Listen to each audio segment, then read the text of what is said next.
Assalamualaikum warahmatullahi wabarakatuh.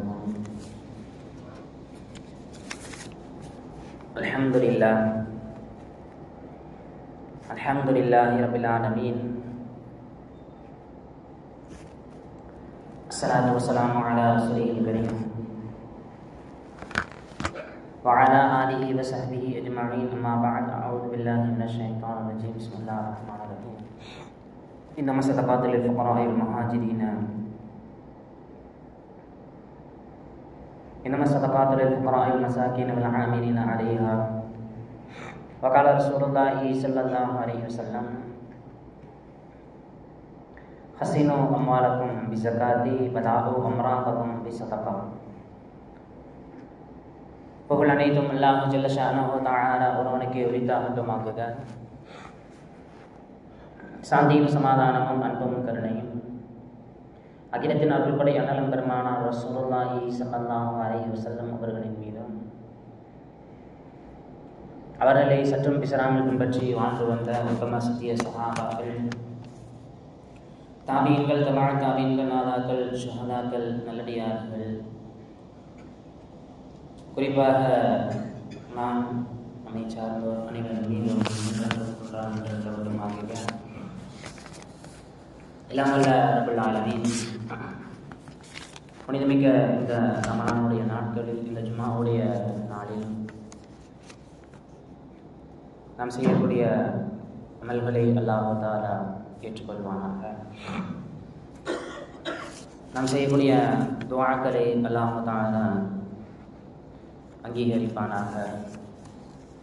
எல்லாம் வல்ல ரப்பல் ஆலமீன் ரமலானுடைய பொருட்டால் ரமலானுடைய நாட்களில் நாம் ஆர்வத்தோடும் ஆரோக்கியத்தோடும் செய்யக்கூடிய அமல்களை அல்லாஹ் தஆலா ரமலானுக்கு பின்னும் இதே ஆர்வத்தோடு ஆரோக்கியத்தோடு செய்யக்கூடிய பாக்கியத்தை அல்லாஹ் தஆலா நம் அனைவருக்கும் தந்தருள் புரிவானாக. ஆமீன். கண்ணியமிக்கல்லாஹ் நல்லடியார்களே, உலகத்தில் இருக்கக்கூடிய எல்லா மதங்களும், எல்லா சமயங்களும், எல்லா கலாச்சாரங்களும் தர்மம் செய்கின்ற அந்த விஷயத்தை புண்ணியமாக கருதக்கூடிய ஒரு சூழல். நமக்கெல்லாம் தெரியும், பெரிய பெரிய மடாலயங்களில், பெரிய பெரிய ஆலயங்களில் ஒரு பெருங்கொண்ட தொகையை தர்மம் செய்தார், இத்தனை கோடி ரூபாய் குண்டீரில் போடப்பட்டது, இத்தனை கோடி ரூபாய் இங்கிருந்து பெறப்பட்டது அப்படின்ற மாதிரி நிறையா செய்திகளை கேள்விப்பட்டிருக்கோம். அப்போ உலகத்தில் இருக்கக்கூடிய எல்லா சமயங்களும் மதங்களும் தர்மம் செய்கின்ற அந்த விஷயத்தை புண்ணியமாக கருதக்கூடிய ஒரு நடைமுறை இருக்குது. ஆனால் இந்த தர்மம் செய்கின்ற ஒரு விஷயத்தை உலகத்தில் முதலாக புண்ணியம், நன்மை, உங்களுக்கான எல்லா விஷயங்கள் என்பதையும் தாண்டி இந்த தர்மம் செய்கின்ற அந்த விஷயத்தை கடமை என்று சொன்ன ஒரே மார்க்கம் இஸ்லாமிய மார்க்கம் தான்.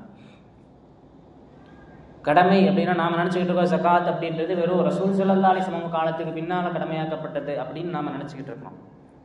ஆனால் ரசூல் ஸல்லல்லாஹு அலைஹி வஸல்லம் காலத்தில் அல்ல, கிட்டத்தட்ட நபிக்கு முன்னால் வந்த பெரும்பாலான நபிமார்களுக்கு அல்லாஹ் தஆலா என்ன செஞ்சிருக்கான்னு சொன்னால் இந்த ஜகாத் அப்படின்னு சொல்லக்கூடிய அந்த விஷயத்தை கடமையாக்கி இருக்கின்றான்.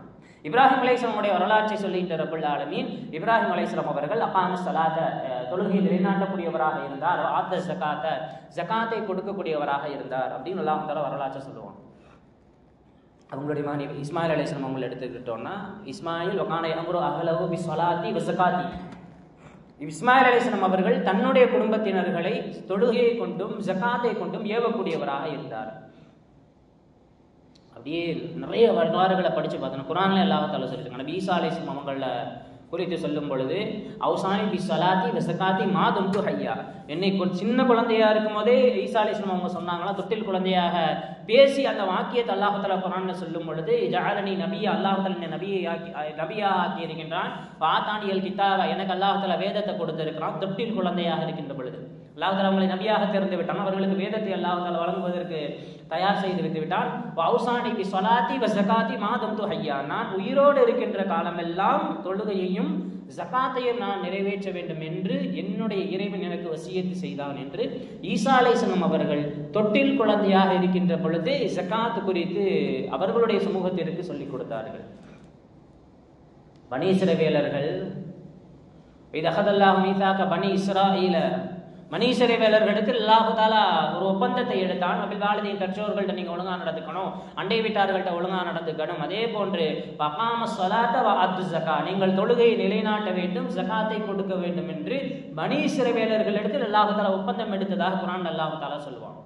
அப்ப கிட்டத்தட்ட நம்முடைய சமுதாயத்திற்கு முன்னால் வந்த பெரும்பாலான நபிமார்களுடைய சமுதாயத்திற்கு அல்லாஹு தாலா கடமையான தர்மம் என்று சொல்லக்கூடிய ஸகாத்தை ரப்புல் ஆலமீன் கடமையாக்கி இருக்கின்றான். அதுக்கப்புறம் பனி இஸ்ரவேலர்கள் காலத்துல போக போக அதுக்கப்புறம் என்ன மாத்திட்டாங்கன்னு சொன்னா, கடமை அப்படின்றதை தாண்டி இந்த தர்மம் செய்வது, ஸகாத் செய்வது இது புண்ணியமான ஒரு காரியம், இது நற்குணத்தை சார்ந்தது அப்படின்ற ஒரு விஷயத்தை என்ன செஞ்சிட்டாங்கன்னு சொன்னா, எல்லா விஷயத்திலையும் மாறுதலை ஏற்படுத்திய பனி இஸ்ரவேலர்கள் இந்த கடமையில என்ன செஞ்சிட்டாங்கன்னு சொன்னா மாற்றத்தை ஏற்படுத்திட்டாங்க. ஆனா ரசூல் ஸல்லல்லாஹு அலைஹி வஸல்லம் அவர்கள் வந்ததற்கு பின்னால் அவர்கள் இந்த சமுதாயத்தினருக்கு, இந்த உலகத்திற்கு அறிமுகப்படுத்திய ஸகாத் என்பதை தாண்டி மிகச்சிறந்த வறுமை ஒழிப்பு திட்டம் தான் இந்த ஸகாத்.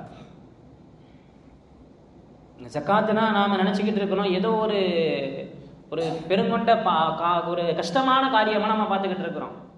சமுதாயத்தினுடைய மிகச்சிறந்த வறுமை ஒழிப்பு திட்டம் ரசூல் ஸல்லல்லாஹு அலைஹி வஸல்லம் அவர்களால் அறிமுகம் செய்து வைக்கப்பட்ட இந்த ஸகாத்தினுடைய இந்த திட்டம் தான். 2017 ஹைகோர்ட்டினுடைய ஜட்ஜாக இருந்த ஜிஆர் சுவாமிநாதன் அப்படின்னு சொல்லக்கூடியவர், ஹைகோர்ட்டினுடைய ஜட்ஜ், உயர் நீதிமன்ற நீதிபதி.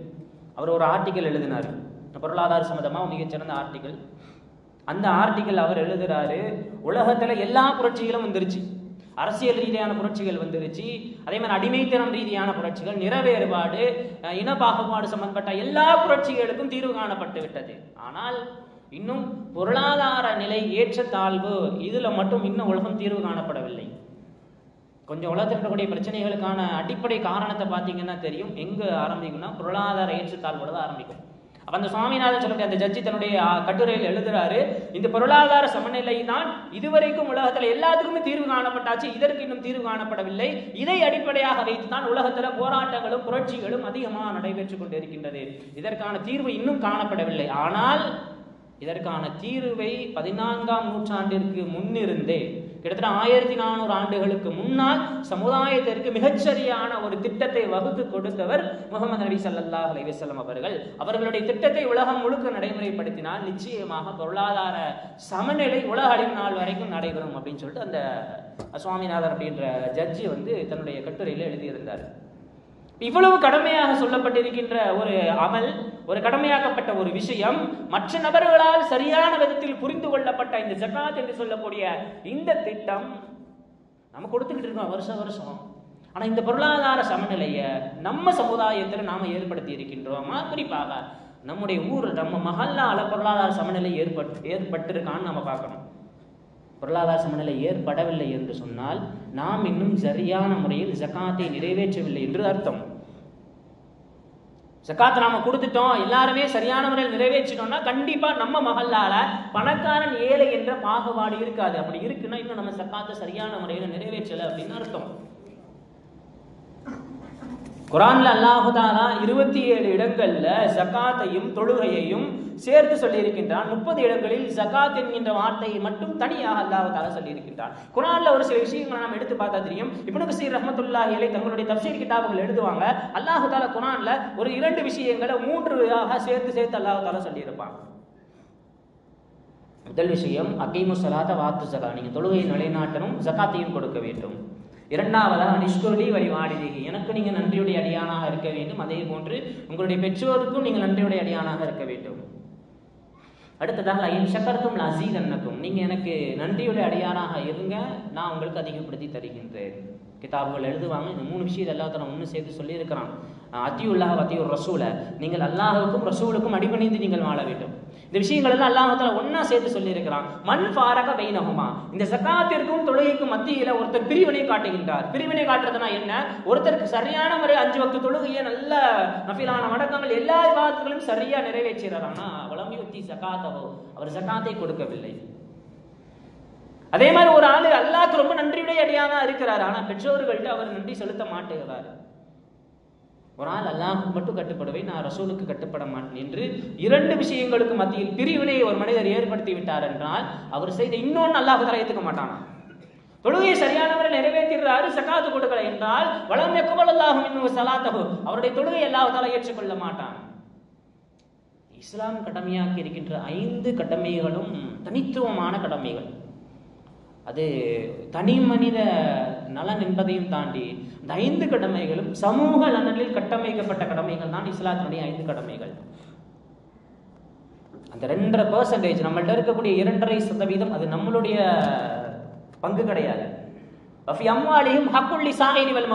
உங்கள்கிட்ட இருக்கக்கூடிய ஜகாத் கடமையாக்கப்பட்ட தொகை என்பது அது கேட்பவர்களுக்கும் யாருக்கு அந்த ஜகாத் கடமையாக இருக்கின்றதோ அவர்களுக்கான பங்கு என்று அல்லாஹ் தஆலா குர்ஆன்ல சொல்றான். அப்ப ஜகாத் நாம கொடுக்காம நம்மள்ட்ட தேக்கி வைக்கின்ற காலமெல்லாம் அது நம்மளுடைய பணமாக கருதப்பட மாட்டாது.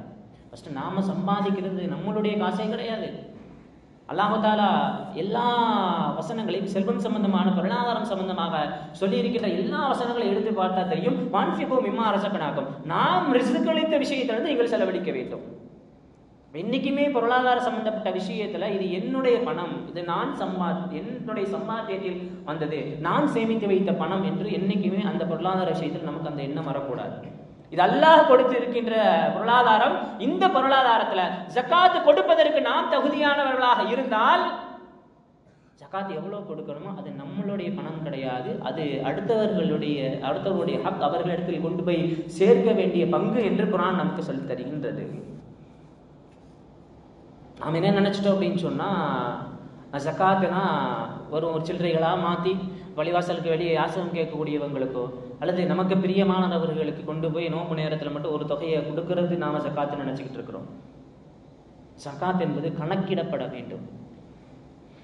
அதை கால்குலேட் பண்ணணும். நாம கிட்டத்தட்ட 84 கிராம் ஒரு 11 பவுண்ட் நம்மள்கிட்ட தங்கமோ அல்லது 512 கிராம் வெள்ளி, இந்த 2 அளவில் நமக்கு சொந்தமாக்கிட்ட பொழுது தங்கமாகவோ வெள்ளியாகவோ அல்லது பணமாக வெள்ளியினுடைய அளவிற்கு 612 கிராம் வெள்ளி எவ்வளவோ அந்த தொகைக்கு ஈக்குவலான சமமான பணமாக அல்லது தானியங்களாக வியாபார பொருட்களாக நம்மிடத்தில் இருக்கின்ற பொழுது அதிலிருந்து 2.5% ஜகாத்தை நாம் கொடுக்க வேண்டும். கணக்கிட்டு கொடுக்கப்பட வேண்டிய தொகை ஜகாத்தினுடைய தொகை. இங்கே நாம் என்ன நினைச்சிட்டோம்னா, நோம்பு நேரத்தில் ஒரு கொஞ்சம் தொகையை சில்லறையாக மாற்றி கொண்டு போய் வெளியே நமக்கு தெரிஞ்சவங்களுக்குலாம் அப்படியே கொஞ்சம் கொஞ்சமாக கொடுத்துட்டு வந்துட்டோம் அப்படின்னு சொன்னால் ஜகாத்து முடிஞ்சிச்சு அப்படின்ற ஒரு தவறான கண்ணோட்டத்தில் நாம் இருக்கிறோம். நாம் ஜகாத்தை ஒரு கஷ்டமான ஒரு விஷயமா நாம் நினச்சிக்கிட்டு இருக்கிறோம். ரசூல் ஸல்லல்லாஹு அலைஹி வஸல்லம் அவங்கள்ட்ட வந்து ஜகாத் கொடுக்கணும் அல்லாஹ் தஆலா சொல்லிட்டான். எதை கொடுக்கணும்? யஸலூனக மாதா யுன்ஃபிகூன், எதை செலவு செய்ய வேண்டும் என்று நபியே உங்களிடத்தில் அவர்கள் கேட்கின்றார்கள். நீங்க சொல்லுங்க நபியே, குலில் அஃப்வ, அவங்க சொந்த தேவைக்காக வச்சிருக்கக்கூடிய காசுல ஜகாத் கிடையாது. குலில் அஃப்வ, சொந்த தேவை போக சேர்த்து வைக்கின்ற சேவிங்ஸ் எல்லாம் தான் ஜகாத் கடமை. நம்ம ஜகாத் ஒரு கஷ்டமான காரியமா நினைச்சதுனால தான் இன்னைக்கு சமுதாயத்தில் இந்த பொருளாதார சமநிலை இன்னும் ஏற்படலை. குலில் அஃப்வ, சேவிங்ஸ்ல என்ன செய்யணும் நபியே, அவர்கள் ஜகாத்து கொடுக்க வேண்டும். அது மட்டுமல்ல, அந்த சேவிங்ஸ்லையும் 1 வருஷம் கம்ப்ளீட் ஆகிருக்கணும். எவ்வளவு எளிமையான ஒரு திட்டமாக ஜகாத்தை அல்லாஹ் தஆலாவும் ரசூல் ஸல்லல்லாஹு அலைஹி வஸல்லம் அவர்களும் இந்த சமுதாயத்தினுடைய பொருளாதார சமநிலைக்காக வேண்டி கட்டமைத்திருக்கின்றார்கள். இன்னும் நம்ம சமுதாயம் நம்ம மஹல்லால இன்னும் பொருளாதார சமநிலை ஏற்படலை. என்ன காரணம்? நம்ம ஜகாத்தை கொடுக்கிறோம் அப்படின்ற நியத்துல கொடுக்கிறோம். ஆனா சரியான முறையில் கணக்கிட்டு சரியான நபர்களிடத்தில் கொண்டு போய் சேர்க்கின்ற அந்த விஷயத்தை என்ன செஞ்சிடணும்னு சொன்னா நாம தவறிழைச்சிட்டோம். அதனாலதான் பொருளாதார சமநிலை. நம்ம மகளால நிறைய ஏழைகள் இருக்கிறாங்க, கல்வியை தொடர முடியாத நபர்கள், அந்த பொருளாதார பிரச்சனையால எத்தனையோ மாணவர்கள் கல்வியை தொடர முடியாம இருக்கிறாங்க, எத்தனையோ விதவைகள், கஷ்டப்படக்கூடிய விதவைகள் நம்ம மகளால இருக்கிறாங்க. நாம ஜகாத் அப்படின்னா ஒரு தவறான ஒரு கண்ணோட்டத்தில் நாம இருந்துகிட்டு இருக்கிறோம். கணக்கிடுவது கிடையாது, சரியான நபர்கள் இடத்தில் கொண்டு போய் சேர்ப்பது கிடையாது. அல்லாஹ் தஆலா இந்த திட்டத்தை, அந்த அல்லாஹ் தஆலா குர்ஆன் வசனங்களை நம்ம சிந்திச்சு பார்த்தாலே தெரியும். குர்ஆன்ல ஜகாத் கடமை அல்லாஹ் தஆலா சொல்லி இருக்கிறான். ஆனா எவ்வளவு ஜகாத் கடமை, எப்படி கொடுக்கணும் அப்படின்றத ரசூல் ஸல்லல்லாஹு அலைஹி வஸல்லம் தான் விளக்கி இருக்கிறாங்க. ஜகாத் அகீமு ஸலா வாத்து ஜகாத், ஜகாத்தை நீங்க நிறைவேற்றணும். ஆனா எவ்வளவு, எப்படி கொடுக்கணும் என்பதை எல்லாம் ஹதீஸ்கள்ல தான் நம்ம விளக்கத்தை பார்க்க முடியும். ஆனா யாரிடத்தில் கொண்டு போய் சேர்க்க வேண்டும் என்பதை மட்டும் அல்லாஹ் தஆலா தெளிவாக குர்ஆன்ல விளக்கி இருப்பான். இங்கதான் ஜகாத்தினுடைய அந்த வறுமை ஒழிப்பு திட்டத்தினுடைய அஸ்திவாரத்தை அல்லாஹ் தஆலா போடுறான். எப்படி கொடுக்கணும், எந்த அளவு கொடுக்கணும் ரசூல் ஸல்லல்லாஹு அலைஹி வஸல்லம் அவர்கள் விளக்குவார்கள். ஆனால் யாரிடத்தில் சரியான முறையில் கொண்டு போய் சேர்த்து இந்த திட்டத்தை சரியான முறையில் நிறைவேற்ற வேண்டும் என்பதை அல்லாஹ் தஆலா குர்ஆனில் சொல்வதன் மூலமாக இதனுடைய முக்கியத்துவத்தை இந்த சமுதாயம் உணர வேண்டும். 8 நபர்கள் அந்த சூரத்து தௌபால வரக்கூடிய வசனத்தை, நான் யாருக்கு ஜக்காத் கொடுக்கணும், என் மேல கடமை ஆயிடுச்சு, நான் யாருக்கு கொடுக்கணும் அப்படின்றத நம்ம எங்கேயும் போக தப்பல. சூரத்து தௌபால இருக்கக்கூடிய அந்த ஒரு வசனத்தை எடுத்து படிச்சு பார்த்தோம்னா தெரியும், 8 நபர்களுக்கு நாம் நம்முடைய ஜக்காத்தை கொடுக்க வேண்டும். ஃபக்கீர்கள், மிஸ்கீன்கள், வலாமிரின் அலைஹா, அந்த ஜக்காத்திற்காக வேண்டி வேலை செய்யக்கூடிய நபர்கள் அப்படின்னு தொடர்ச்சி அல்லாஹ் தஆலா ஒரு 8 நபர்கள் அல்லாஹ் தஆலா சொல்லுவான். அந்த வசனத்தை எடுத்து படிச்சு பார்த்தா தெரியும், அதுல 2 வார்த்தைகள் அல்லாஹ் தஆலா யூஸ் பண்ணியிருப்பான். இந்த சதகாத் லில் அப்படின்ற வார்த்தை பயன்படுத்தப்பட்டு இருக்கும் ஒரு 4 பேருக்கு. அப்படியே அந்த வசனத்தோட தொடர்ச்சியில ஃபீ அப்படின்ற வார்த்தை பயன்படுத்தப்பட்டு இருக்கும் இன்னொரு 4 பேருக்கு. கிதாபுகள் எழுதுறாங்க, அந்த தஃப்சீர் கிதாபுகள்ல சட்டத்தை எழுதும் பொழுது அல்லாஹ் தஆலா சொல்லி இருக்கின்ற ஃபீ என்று சொல்லக்கூடிய அந்த 4 நபர்கள், கடனாளிகள், அடிமைகள், ஃபீ சபீலில் அல்லாஹ்வினுடைய பாதையில் போர் செய்யக்கூடியவர்கள், வப்னி சபீல்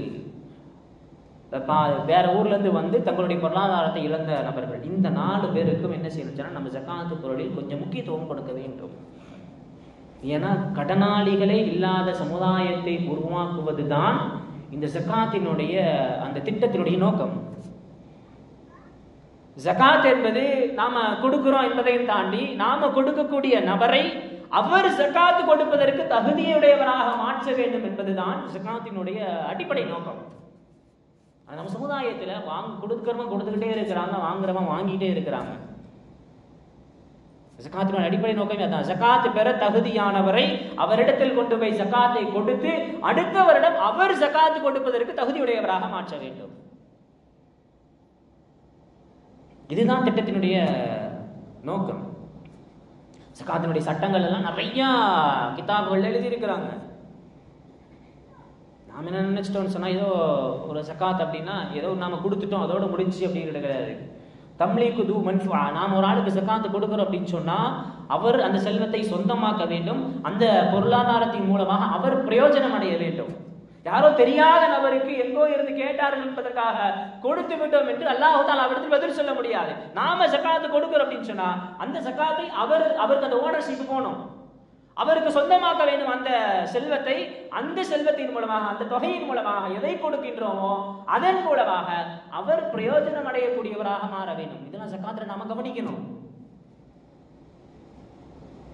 ஜக்காத்தினுடைய விஷயத்துல நம்ம வெளியூர், வெளிநாடுகள் இதையும் தாண்டி நம்ம மஹல்லால, நம்ம உறவினர்களுக்கு மத்தியில அந்த 8 பேர் ஜக்காத் பெறுவதற்கு தகுதியான நபர்கள் முதல்ல நாம கவனிக்க வேண்டிய விஷயம், நம்ம உறவினர்கள்ல அந்த 8 நபர்கள் யார் இருக்கின்றார்கள் அவர்களுக்கு அந்த ஜக்காத்தை கொண்டு போய் சேர்க்க வேண்டும். இப்னு மஸ்ஊத் ரலியல்லாஹு தஆலா அவர்களுடைய மனைவி ரசூல் ஸல்லல்லாஹு அலைஹி வஸல்லம் அவங்க ஜக்காத் குறித்து பேசிக் கொண்டு இருக்கும் பொழுது இப்னு மஸ்ஊத் ரலியல்லாஹு அவருடைய மனைவி வர்றாங்க, யா ரசூலல்லாஹ், என்னுடைய கையில் இந்த 2 வளையல் இருக்குது, இந்த 2 வளையலுக்கு நான் ஜக்காத் கொடுக்கணும் யா ரசூலல்லாஹ், என்னுடைய கணவர்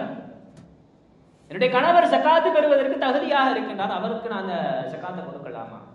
அப்ப ரசூல் ஸல்லல்லாஹு அலைஹி வஸல்லம் சொன்னாங்க, ஃபைன் தஸத்தக அலைஹா, நீங்க அந்த கணவனுக்கு ஜக்காத்து கொடுத்தால் 2 விதமான நன்மைகள் உங்களுக்கு கிடைக்கும். முதலாவதாக ஜக்காத்து கொடுத்த அந்த நன்மை, இரண்டாவதாக உறவினரோடு சேர்ந்து வாழ்ந்ததற்கான பரக்கத்தையும் நீர் பெற்றுவிட்டீர் அப்படின்னு அந்த மனைவி இடத்தில் ரசூல் ஸல்லல்லாஹு அலைஹி வஸல்லம் அவர்கள் சொன்னதாக ஹதீஸ்கள்ல பார்க்கிறோம். அப்ப நம்ம உறவினர்களுக்கு முக்கியத்துவம், அந்த 8 கேட்டகரியில் உள்ளவங்க நம்ம சொந்த மதத்தில் யாராச்சும் இருக்கிறாங்களா அப்படின்ற மாதிரி என்ன செய்யணும்னு சொன்னா போய் தேடி கண்டுபிடிச்சு அவங்களுக்கு ஜக்காத்தை கொடுக்கணும். ரசூல் ஸல்லல்லாஹு அலைஹி வஸல்லம் காலத்துல எப்படி வறுமை இல்லாத சமுதாயத்தை உருவாக்குனாங்க அப்படின்னு சொன்னா, ஒட்டுமொத்தமாக ரசூல் ஸல்லல்லாஹு அலைஹி வஸல்லம் அவங்க ஜக்காத்தினுடைய தொகையை ஒன்று சேர்த்து கூட்டாக ஜக்காத்து கொடுக்கின்ற முறையை ரசூல் ஸல்லல்லாஹு அலைஹி வஸல்லம் நடைமுறைப்படுத்துறாங்க. நாம நம்மளுடைய நண்பர்கள் அல்லது நம்முடைய பிள்ளைகள் அவங்க ஜக்காத்து கொடுக்கறதுக்கு தகுதியாக இருக்கிறாங்க, எல்லாருமே குடும்பத்தில் எல்லாருமே ஒன்று சேர வேண்டும். ஒன்று சேர்ந்து ஜக்காத்தினுடைய தொகையை எடுத்து அந்த 8 நபர்களுக்கு கொடுத்து அவர்களை அடுத்த வருடம் ஜக்காத்து கொடுப்பதற்கு தகுதியுடையவர்களாக மாற்றுவதுதான் இந்த ஜக்காத்தினுடைய அடிப்படையான நோக்கம். எங்க தவறளிக்கிறோம்? நாம வருஷம் ஜக்காத்து கொடுக்கிறோம், வாங்குறவங்களும் வாங்கிக்கிட்டே இருக்கிறாங்க. அப்ப எங்கே ஜக்காத்தினுடைய நோக்கம் எங்கே தவறவிடப்படுகிறதுன்னு சொன்னா, சரியான நபர்களிடத்தில் கொண்டு போய் சரியான முறையில் நாம் இன்னும் ஜக்காத்தினுடைய தொகையை நாம் சேர்க்கவில்லை. நம்ம மஹல்லாக்கள்ல வறுமை ஒழிக்கப்பட வேண்டும். முஆத் இப்னு ஜபல் ரலியல்லாஹு தஆலா அன்ஹு அவர்களை யமன் தேசத்திற்கு கவர்னராக ஆளுநராக அனுப்புகின்ற ரசூலுல்லாஹி ஸல்லல்லாஹு அலைஹி வஸல்லம் சொல்லி ஒன்று அனுப்புனாங்க. உங்க பகுதியில் வசூல் செய்யப்படுகின்ற திரட்டப்படுகின்ற ஜகாத்தினுடைய தொகை உங்க பகுதியில் இருக்கக்கூடிய மக்களுக்கு தான் விநியோகம் செய்யப்பட வேண்டும். நீங்க நாம என்ன நினைச்சிருந்தோம்னா, ஜக்காத்தை நமக்கு உறவினர்களுக்கு மத்தியில அல்லது அண்டை வீட்டாருக்கு மத்தியில ஏதாச்சும் ஒரு பிரச்சனை வந்துருச்சுன்னு சொன்னா நாம் அவங்கள்ட்ட விட்டுட்டு வெளியூர்களுக்கு வெளிநாடுகளுக்கு அதிகமாக ஜக்காத்தினுடைய தொகையை கொடுக்கக்கூடியவர்களாக நாம் மாறி விடுகிறோம். அந்த பகுதியினுடைய வறுமை போக்கப்பட வேண்டும். இதுதான் ஜக்காத்தினுடைய நோக்கம். உமர் ரலியல்லாஹு ரசூல் ஸல்லல்லாஹு அலைஹி வஸல்லம் முஆத் இப்னு ஜபல் ரலியல்லாஹு தஆலா கவர்னர் யமன் தேசத்துக்கு கவர்னர் ஆக்கிடுவாங்க. உமர் ரலியல்லாஹுடைய ஆட்சி காலத்துல முஆத் இப்னு ஜபல் ரலியல்லாஹு தஆலா தன்னுடைய பகுதியில் யமன் தேசத்துல வசூல் செய்யப்பட்ட திரட்டப்பட்ட ஜகாத்துடைய பொருட்களையும் தொகையையும் மதீனாவுக்கு அனுப்பி வைப்பாங்க. அப்ப மதீனாவுக்கு அனுப்பினவன உமர் ரலியல்லாஹு தஆலா அப்பா ஆட்சியாளராக இருந்தா உமர் ரலியல்லாஹு தஆலா கேட்பாங்க, எங்க பகுதிக்கு எதுக்கு ஜகாத்தை கொடுத்து அனுப்புறீங்க? அம்மா சமயத்தை ரசூல் ஸல்லல்லாஹு அலைஹி வஸல்லம் சொன்னது உங்களுக்கு தெரியாதா? உங்களுடைய பகுதியில் இருக்கக்கூடிய வறுமையை தான் ஃபர்ஸ்ட் போக்கணும் ஜகாத்தினுடைய தொகையை வச்சு. எதுக்கு எங்கள்கிட்ட நீங்க அனுப்புறீங்க அப்படின்னு சொன்ன உடனே அப்ப முஆத் இப்னு ஜபல் ரலியல்லாஹு தஆலா சொன்னாங்களா, எங்கள் பகுதியில் வாழக்கூடிய மக்கள் அனைவரையும் நாங்கள் ஜகாத் கொடுப்பதற்கு தகுதியுடையவர்களாக நாங்கள் மாற்றி விட்டோம். அதனால எஞ்சி இருக்கக்கூடிய பொருட்களை நான் மதீனாவுக்கு அனுப்பி வைக்கிறேன் அப்படின்னாங்களாம். நம்ம மஹல்லால நம்ம தெருக்கள்ல நம்ம உறவினர்கள் இருக்கக்கூடிய நபர்களை ஜகாத்து வாங்குவதற்கு தகுதியானவங்களா இருந்தாங்கன்னா அவங்கள்ட்ட கொடுத்து அடுத்த வருஷம் அவங்களை ஜகாத்து கொடுப்பதற்கு தகுதியுடையவர்களாக மாற்றணும். முஆத் இப்னு ஜபல் ரலியல்லாஹு தஆலா வரலாற்றில் எழுதுறாங்க, முஆத் இப்னு ஜபல் ரலியல்லாஹு தஆலா அவர்கள் பதவியேற்ற 2.5 வருஷம் ரசூல் ஸல்லல்லாஹு அலைஹி வஸல்லம் உடைய கடைசி ஆண்டுல கவர்னரா யமன் தேசத்துக்கு முஆத் இப்னு ஜபல் ரலியல்லாஹு தஆலா அவங்களை ரசூல் ஸல்லல்லாஹு அலைஹி வஸல்லம் அனுப்பி வைக்கிறாங்க. 2.5 வருஷம் ஆட்சி செய்த முஆத் இப்னு ஜபல் ரலியல்லாஹு தஆலா 2.5 வருஷம் ஆட்சிக்கு பின்னால அவங்களுடைய ஆட்சி முறை அந்த மக்கள் எப்படி இருந்தாங்க அப்படின்னு சொன்னா, ஒரு ஆளு தன்னுடைய பொருளாதாரத்திற்கான ஜகாத்தை எடுத்துட்டு சரி வெளியே போய் யாரையாச்சும் கொடுக்கலான்னு வெளியே வருவார். வெளியே வந்தாருன்னா தெருக்கள்ல ஜகாத் வாங்குவதற்கு தகுதியுடையவர் யாருமே இருக்க மாட்டாங்க. எல்லாருமே பொருளாதார பலம் படைத்தவர்களாக மாறிடுவாங்க. சரி இன்னொருத்தர் தன்னுடைய ஜகாத் பொருளை எடுத்துட்டு வந்து சரி கடனாளிகளுக்கு கொடுக்கலாம் அப்படின்ற மாதிரி வருவார். பார்த்தா கடனாளிகளும் இருக்க மாட்டாங்க. எல்லாருமே குமர் காரியத்துக்கு கொண்டு வருவார். அதற்கும் வாங்குவதற்கு தகுதி உடையவர்கள் இருக்க மாட்டார்கள் என்பதையும் தாண்டி பொருளாதாரத்தில் தன்னிறைவு பெற்றவர்களாக அந்த ஊரில் இருக்கக்கூடிய அந்த பகுதியில் இருக்கக்கூடிய மக்கள் அனைவரையும் மாற்றினார்கள். இதுதான் ரசூல் ஸல்லல்லாஹு அலைஹி வஸல்லம் அவர்கள் இந்த உம்மத்தினர்களுக்கு வகுத்து கொடுத்த ஜகாத்தினுடைய திட்டம். இந்த திட்டத்தினுடைய வெளிப்பாடாக ஹிஜ்ரி 100 உமர் இப்னு அப்துல் அசீஸ் ரஹ்மத்துல்லாஹி அலைஹி ஆட்சியாளராக இருக்கின்ற பொழுது முஸ்லிம்கள் வாழக்கூடிய எல்லா பகுதிகளுக்கும் என்ன செய்வாங்க, ஜகாத்தினுடைய தொகையை கொடுத்து அனுப்புவாங்க. போன பொருட்கள் எல்லாம் திரும்பி வரும். ஏன்னா ஜகாத்து பெறுவதற்கு யாருமே தகுதி இல்லை. எல்லாருமே பொருளாதாரத்தை தன்னிறைவு பெற்றவர்கள், ஜகாத்து வழங்குவதற்கு தகுதியானவர்கள். சரி கடனாளிகள் இருந்தா கொடுங்க, கடனாளிகளும் இல்லை. சரி குமர்காரியத்துக்கு ஆட்சி கொடுங்க, குமர்காரியத்திற்கும் வாங்குவதற்கல்ல கொடுப்பதற்கு அனைவரும் தன்னிறைவு பெற்றவர்களாக இருக்கிறாங்க. அடுத்து உமர் இப்னு அப்துல் அசீஸ் சொன்னாராம், சரி வந்த பொருட்கள் எல்லாத்தையும் தானியங்களாக மாற்றி இந்த ஊரினுடைய ஓரத்தில் இருக்கக்கூடிய மலைகளில் நீங்கள் தூவிவிடுங்கள். இந்த ஊரை கடந்து செல்கின்ற பறவை கூட பட்டினியாக செல்லக்கூடாது என்று மிகச்சிறந்த பொருளாதார தன்னிறைவு பெற்ற சமுதாயமாக ரசூல் ஸல்லல்லாஹு அலைஹி வஸல்லம் அவர்கள் கட்டமைத்த இந்த பொருளாதார திட்டத்தை செயல்படுத்தி அந்த சமுதாயத்தை மாற்றினார்கள் என்பதை நாம் சிந்தித்து பார்க்க வேண்டும். இதுதான் ஜகாத்தினுடைய நோக்கம். வெறும் கொடுத்துக்கிட்டே இருக்கிறது, வாங்கிக்கிட்டே இருப்பது அப்படின்றது தாண்டி கூட்டாக சேர்ந்து ஒரு 2-3 நபர்கள் சேர்ந்து ஒரு நபரை தேர்ந்தெடுத்து அவரை பொருளாதார தன்னிறைவு பெற்றவராக மாற்றுவதுதான் ஜகாத்தினுடைய நோக்கம். ஏன்னா வறுமை என்பது காதல் ஃபக்ரு யகூன குஃப்ரா, ஒரு சமுதாயம் அதிகமாக வறுமையிலே நீடித்திருக்கிறது என்று சொன்னால் அந்த சமுதாயம் அது மதம் மாறுவதற்கு சீக்கிரமே அந்த இடத்துக்கு போயிடும். நாங்கள் ரசூல் ஸல்லல்லாஹு அலைஹி வஸல்லம் காதல் ஃபக்ரு யகூன குஃப்ரா, ஒரு வறுமையை தொடர்ந்து வறுமையை மட்டுமே சுவைத்துக் கொண்டே இருக்கின்ற சமுதாயம் நிச்சயமாக மதம் மாறிவிடும். அதனால்தான் வறுமையை ஒழிப்பதற்கு அல்லாஹ் தஆலாவும் ரசூல் ஸல்லல்லாஹு அலைஹி வஸல்லம் அவர்களும் இப்படி மிகச்சிறந்த ஜகாத் அப்படின்ற திட்டத்தை சமுதாயத்திற்கு அறிமுகப்படுத்தினார்கள். நம்ம ஜகாத்தை கொடுக்காம நம்மள்ட்ட இருக்கக்கூடிய அந்த தொகை மிகப்பெரிய ஆபத்துகளை நம்முடைய வாழ்க்கையில ஏற்படுத்தினோம். ஹதீஸ்ல வருது, ரசூல் ஸல்லல்லாஹு அலைஹி வஸல்லம் நீங்க ஜகாத் கொடுத்தால் ஒரு சில விஷயங்கள் நிச்சயமாக உங்களுக்கு கிடைக்கும். முதலாவதாக அந்த ஜகாத்தினுடைய பொருள், அந்த பொருளாதாரம் உங்கள்ட்ட இருக்கக்கூடிய மீதி பொருளாதாரத்தையும் உங்களையும் சுத்தப்படுத்துகின்றது. துத்தஹீரும் துஸக்கீஹிம். நாம கொடுக்கக்கூடிய ஜகாத் நம்மளையும் நமக்கு வச்சிருக்கக்கூடிய அந்த பொருளாதாரத்தை சுத்தப்படுத்துகின்றது. இரண்டாவதாக பாதுகாப்பு. மீது இருக்கக்கூடிய பொருளாதாரத்துக்கு பாதுகாப்பா நம்ம போட்டக்கூடிய நகை எந்த வலையினாலும் நமக்கு ஆபத்து வரலாம்.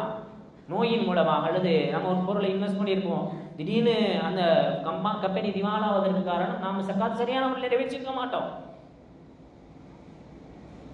நம்ம சமுதாயத்தினுடைய செல்வத்திற்கான பாதுகாப்பு முழுக்க முழுக்க அந்த 2.5% கொண்டு போய் தகுதி அடைவதில் கொடுப்பதில் தான் நம்மள்கிட்ட இருக்கக்கூடிய செல்வத்தினுடைய பாதுகாப்பு அடங்கியிருக்கு. அந்த செல்வத்தின் மூலமாக நமக்கு ஏதாச்சும் தீங்கு ஏற்பட்டுவிடும். அப்படி தீங்கு ஏற்பட்டுவிடக் கூடாது என்றால் ஜகாத்துடைய பொருளை சரியான முறையில் நிறைவேற்றணும். ஹதீஸ்ல ரசூல் ஸல்லல்லாஹு அலைஹி வஸல்லம் சொல்லியிருக்காங்க, மா தலஃப அலல் பஹரி வல் பர்ரி. உங்களுடைய பொருளாதாரம் அது கடல்ல இருந்தாலும் சரி, நிலத்தில் இருந்தாலும் சரி, எங்கு இருந்தாலும் உங்களுடைய பொருளாதாரத்தினுடைய தீங்கு உங்களை வந்தடையக்கூடாது என்று சொன்னால், பொருளாதாரத்துக்கும் உங்களுக்கும் எந்த தீங்கும் ஏற்படக்கூடாதுன்னு சொன்னா நீங்க ஜகாத்தை சரியான முறையில் கொடுத்துடணும். என்ன சொல்ல வராங்க ரசூல் ஸல்லல்லாஹு அலைஹி வஸல்லம்? எங்க வேணாலும் நம்ம பொருளாதாரத்தை வச்சுக்கலாம். வைத்திருக்கக்கூடிய பொருளாதாரத்திற்கான பாதுகாப்பு என்பது நாம் கொடுக்கக்கூடிய ஜகாத்தின் மூலமாக மட்டுமே என்பதை நாம் விளங்கிக் கொள்ள வேண்டும். நம்ம நினைச்சுக்கிட்டு இருக்கிறோம் கொடுக்கறதுனால நம்மள்ட்ட குறைஞ்சிரு. மா நகசத்து மாலும் மின் சதகா. ஜகாத் சதகாவை கொடுப்பதனால் ஒரு பொழுதும் உங்களுடைய பொருளாதாரத்தில் குறைவு ஏற்படாது.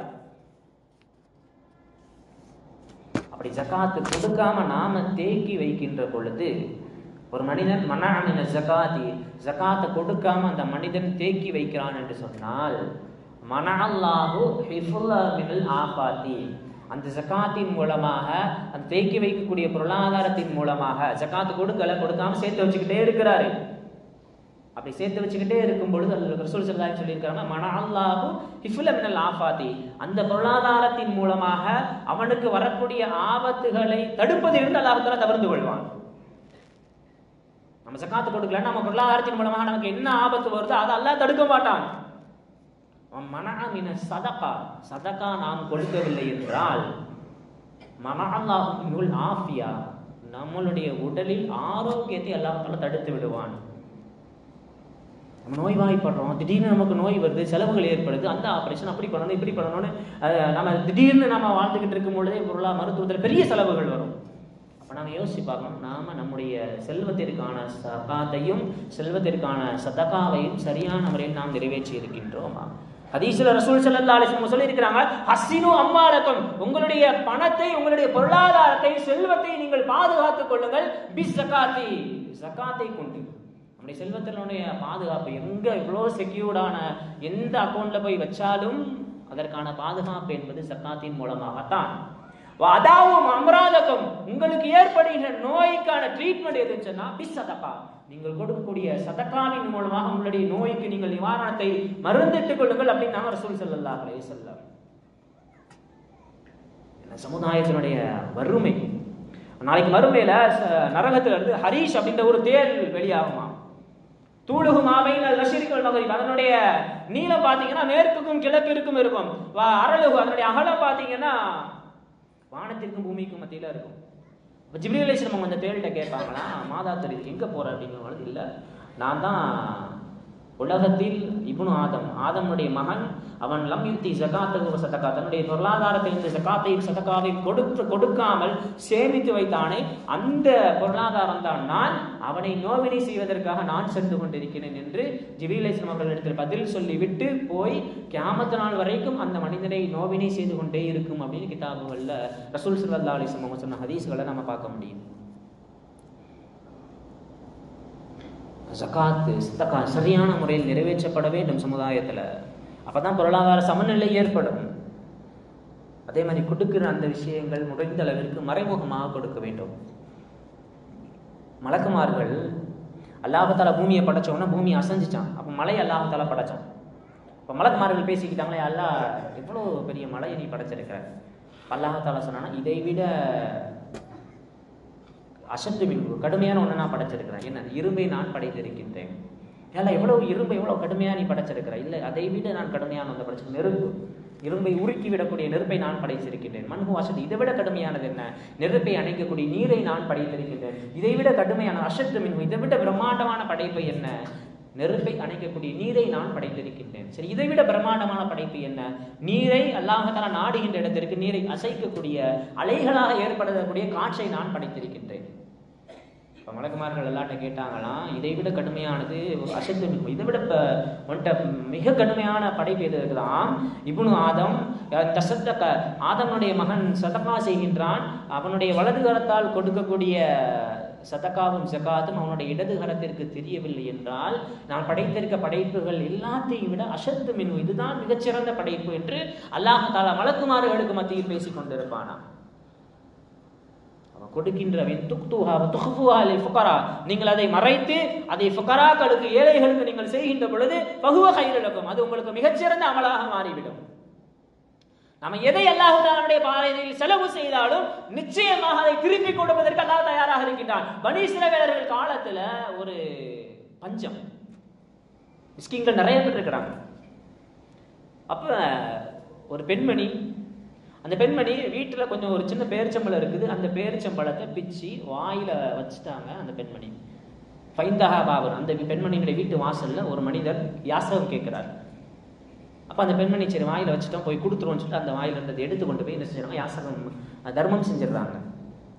சரி, பஞ்சகாலமா இருக்கிறதுனால பாலைவனத்துல போய் விறகு வெட்டி கொண்டு வந்து விற்கணும், இதுதான் அன்றைய காலத்துடைய பழக்கம். இந்த பெண்மணி தன் இருக்கக்கூடிய ஒரு சின்ன மாவு சபியின் சகீரம் சின்ன குழந்தைய எடுத்துட்டு இந்த பெண்மணி போறாங்க.